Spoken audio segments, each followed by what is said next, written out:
You know, in the world of signals, some things are super predictable, right? Like the steady hum of a machine or a perfect musical note.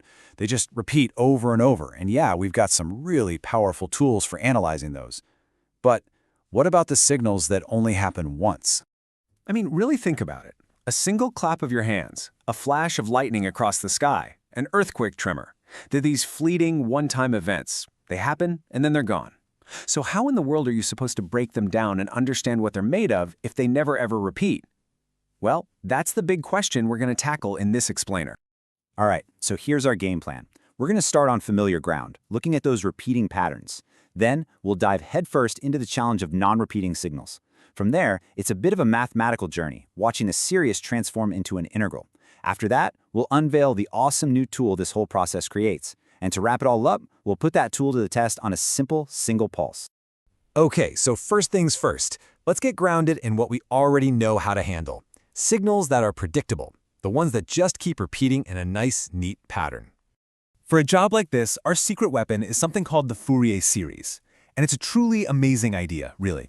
It says that any repeating signal, I don't care how wild and complex it looks, can be perfectly rebuilt just by adding together a bunch of simple, pure sine and cosine waves. And this formula right here, that's the mathematical heart of it all. The best way to think about it is like a recipe.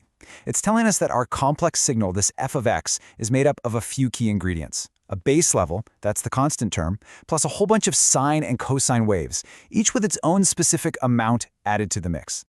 Okay, now the really crucial part here are these things called coefficients, the a0, an, and bn.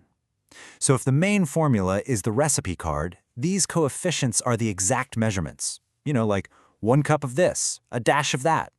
They tell us precisely how much of each simple wave we need to toss into the mix to perfectly bake our original complex signal.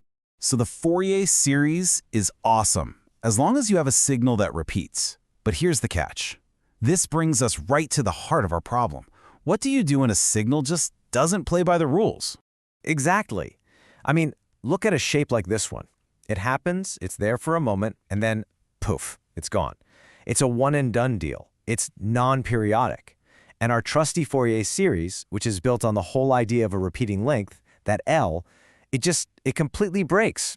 Our go-to tool is useless here. So what's the workaround? Well, this is where things get really clever. It's a genius conceptual leap. We decide to just pretend the signal is periodic. We just imagine that, sure, it repeats, but it only repeats after an infinite amount of time. I know, it sounds totally wild and counterintuitive, but trust me, this one idea is the key that unlocks this entire puzzle. All right, so let's take that crazy idea of an infinite period and just see what happens when we run with it. Let's apply it to our Fourier series formulas and see what breaks or what changes.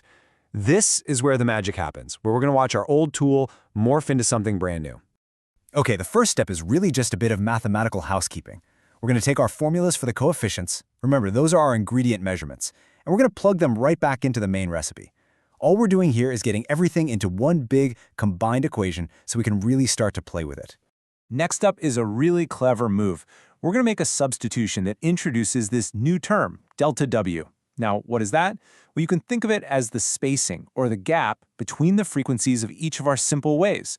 Right now, in our sum, we have a wave here, then a gap, then another wave, then a gap. They're distinct, separate steps. And here we go. This is it, the giant leap we've been building up to. We're going to mathematically push that period L all the way out to infinity.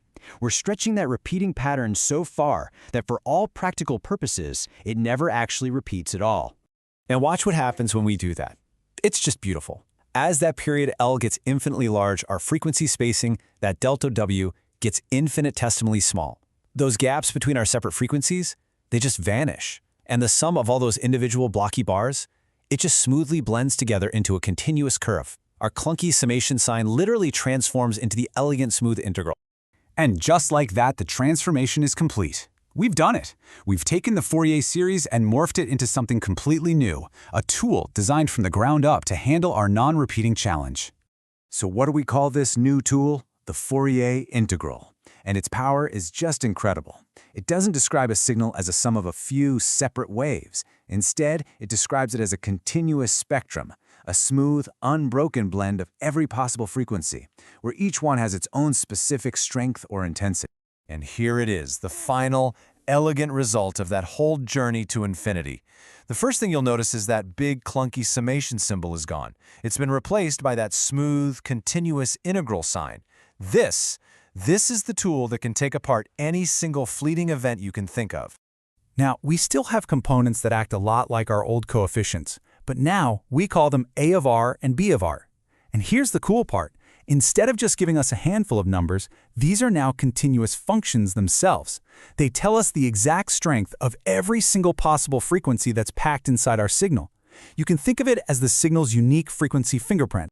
All right, that was a whole lot of theory. I know. So let's make this real. Let's make it concrete and see how this powerful new Fourier integral actually works on a real-world example. We're going to use a classic example, the rectangular pulse. It's the perfect test case, really. The signal is just 0, then for a brief moment it jumps up to a value of 1, and then it drops back down to 0, forever. It's pretty much the mathematical version of flipping a light switch on for a second and then right back off again. So, what do? We take our new formulas for A of W and B of W, and we just plug in the definition of our simple pulse. We run the numbers, we do the integration, which is actually pretty straightforward in this case, and what we get out is the exact frequency recipe for this specific shape. And right away, something really cool pops out of the math. The B of W part, it turns out to be exactly 0. And that's not a coincidence. It happens because our pulse is perfectly symmetrical. It's a mirror image of itself. That's what mathematicians call an even function. The math is basically telling us, hey, you don't need any of those sine wave ingredients to build this shape. Just cosines will do the trick. So finally, we take the spectrum we calculated, that A of omega, and we plug it back into the main Fourier integral formula. And there you have it. That's the complete final representation for a single rectangular pulse. We did it! We successfully took a one-time event and described it perfectly as a continuous spectrum of all its hidden frequencies.